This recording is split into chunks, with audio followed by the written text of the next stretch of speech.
이스라엘의 왕이 없을 그때에 에브라임 산지 구석에 거류하는 어떤 레위 사람이 유다 베들레헴에서 첩을 맞이하였더니 그 첩이 행음하고 남편을 떠나 유다 베들레헴 그의 아버지의 집에 돌아가서 거기서 넉 달 동안을 지내매 그의 남편이 그 여자에게 다정하게 말하고 그를 데려오고자 하여 하인 한 사람과 나귀 2마리를 데리고 그에게로 가매 여자가 그를 인도하여 아버지의 집에 들어가니 그 여자의 아버지가 그를 보고 기뻐하니라.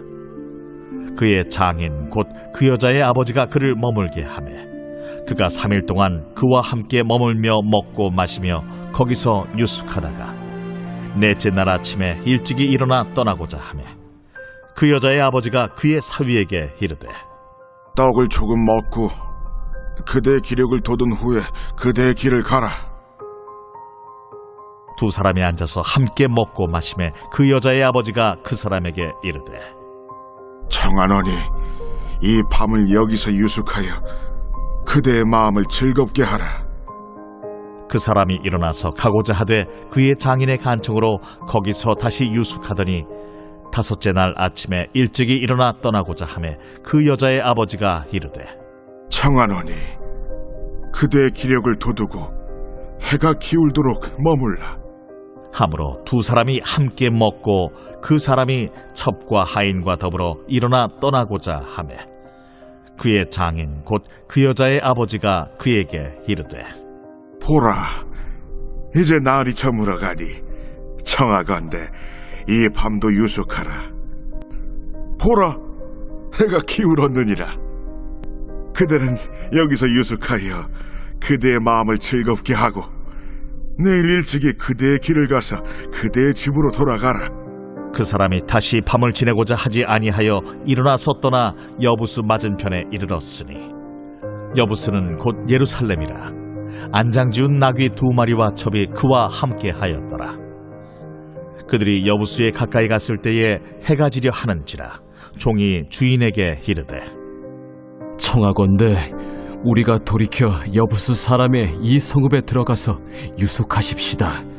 주인이 그에게 이르되 우리가 돌이켜 이스라엘 자손에게 속하지 아니한 이방 사람의 성읍으로 들어갈 것이 아니니 기브아로 나아가리라. 우리가 기브아나 라마 중 한 곳에 가서 거기서 유숙하자 하고 모두 앞으로 나아가더니 베냐민에 속한 기브아에 가까이 이르러 해가 진지라. 기브아에 가서 유숙하려고 그리로 돌아 들어가서 성읍 넓은 거리에 앉아 있으나 그를 집으로 영접하여 유숙하게 하는 자가 없었더라.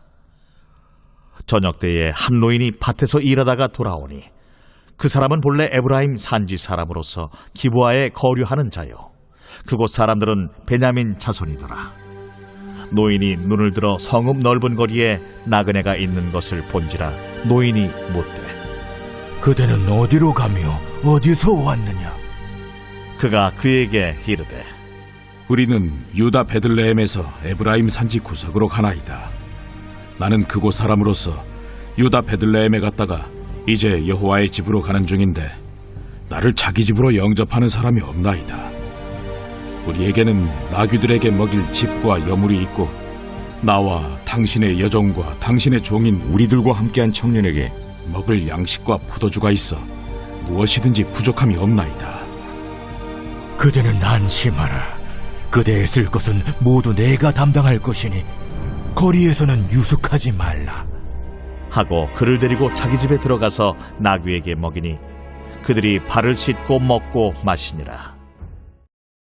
오늘도 변함없이 말씀 묵상의 자리에 올라오신 사랑하는 계류의 교회 교우 여러분, 좋으신 주님께서 우리 삶 모든 자리에 함께하사 무덥고 습한 이 여름 지치거나 곤비하지 않도록 영과 육의 강건함으로 굳게 붙들어 주시기를 간절히 축복합니다.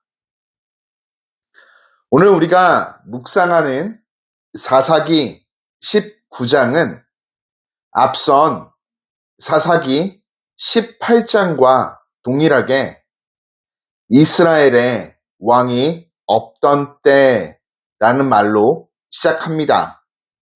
역시 하나님의 통치를 떠난 자기 소견에 보기 좋은 대로 행하던 무법 시대를 암시하고 있죠. 그때 한 레위인이 에브라임 산지에 살고 있었는데 그가 베들레헴에서 데려온 첩이 어느 날 집을 떠나 친정으로 가버리는 사건이 발생합니다. 넉 달 동안 기다려도 첩이 돌아오지 않자 레위인은 첩을 데려오기 위해 종과 함께 베들레헴으로 내려갑니다. 넉 달이라는 시간 동안 아내가 소식을 끊고 돌아오지 않는 것과 레위인이 달래는 것을 보면 레위인의 어떤 과실 때문에 별거가 시작된 것으로 추측해 보게 되어집니다. 레위인은 하나님과의 관계도 사람과의 관계도 원만치가 않았던 것이죠. 사사시대를 보여주는 전형적인 인간의 모습입니다. 베들레헴으로 레위인이 첩을 데려오기 위해 도착하자 장인은 사위를 극진히 환대합니다. 사흘의 통상적인 접대 기간이 끝났는데도 보내줄 줄 모르죠. 넷째 날도 다섯째 날도 레위인은 장인의 강권을 물리치지 못한 채 더 체류하게 됩니다. 모든 것이 타협이었죠. 좋은 게 좋은 거라는 말이 있듯 그에게 단호함이란 없어 보입니다. 과도한 친절이 우리를 불안하게 합니다. 가야 한다는 것은 알지만 하나님의 마음을 즐겁게 해야 하는 레위인의 사명을 지닌 자에게 그대의 마음을 즐겁게 하라는 장인의 말은 오히려 더 불길하게 들립니다. 레위인은 더는 장인의 환대를 수용할 수 없어 첩과 함께 오후에 장인의 집을 떠납니다. 늦은 시간에 출발하였기에 가는 길은 쉽지 않았고 위험했겠죠.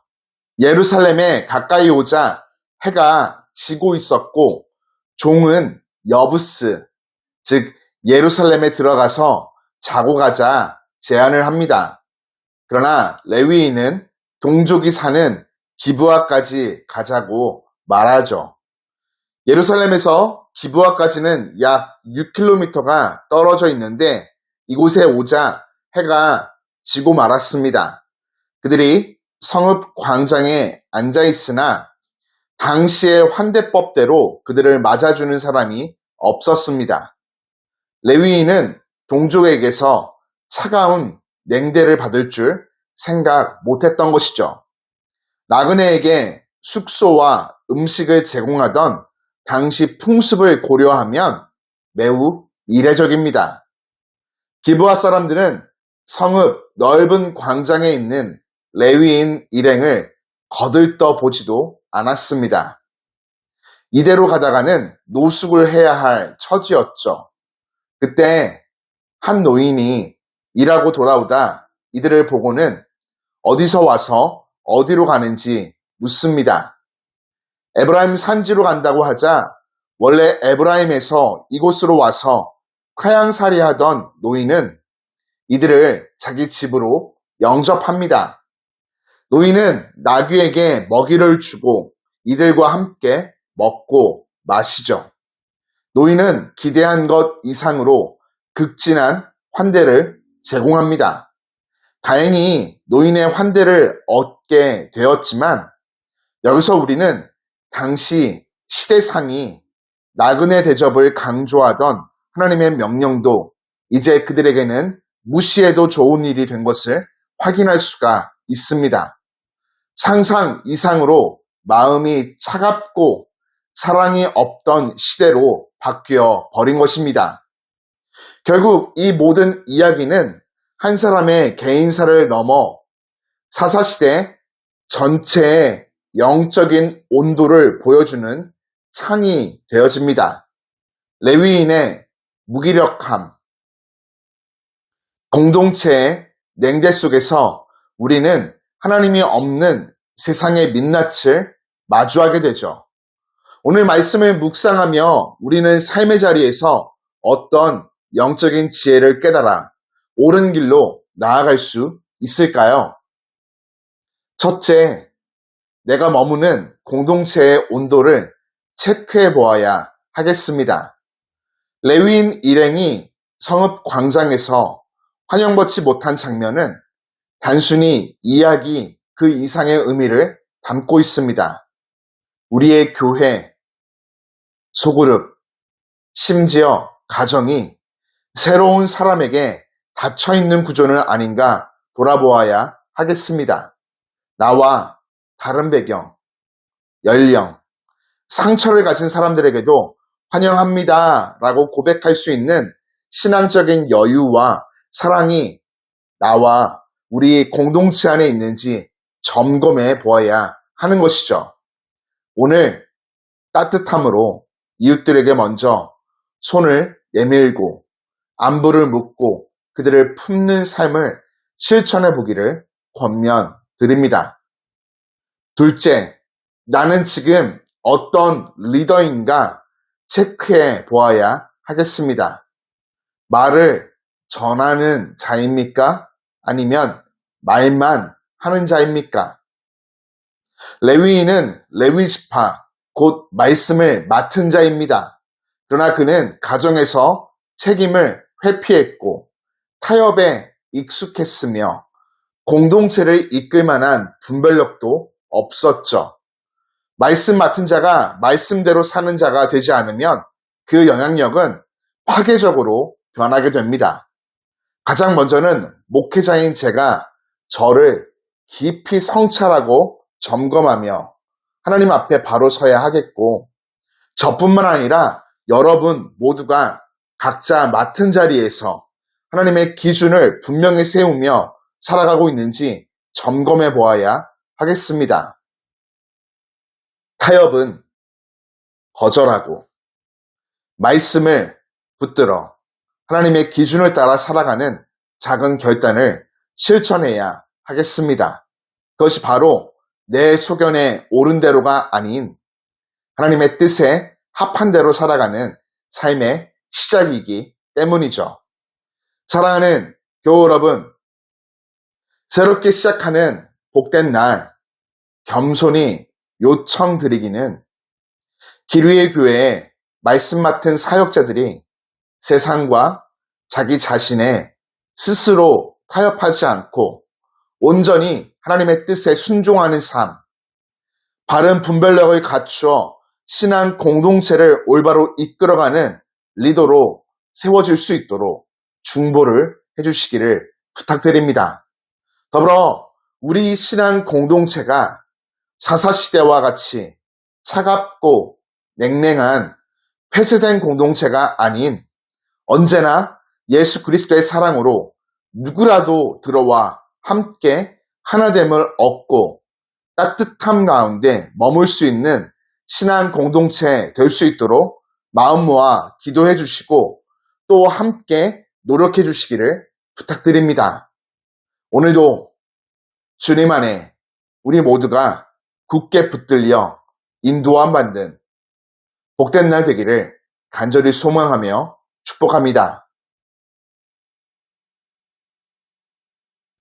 사랑의 하나님, 새롭게 시작된 오늘 우리들 모두 사사기의 시대처럼 각자가 자기의 소견에 옳은 대로 살아가는 세상 속에 살고 있음을 고백합니다. 말씀을 맡고도 말씀을 살아내지 못하는 우리의 무기력함을 용서하여 주시고 약자와 나그네를 외면하지 않는 따뜻한 마음을 우리 안에 허락하여 주옵소서. 내가 서 있는 공동체가 하나님의 사랑으로 활짝 열려 있고 하나님의 기준으로 세워져 가는 곳이 되게 하여 주옵시고 말씀 앞에 겸손히 서며 오늘 하루도 주님의 다스림 아래 살아가게 하여 주옵소서.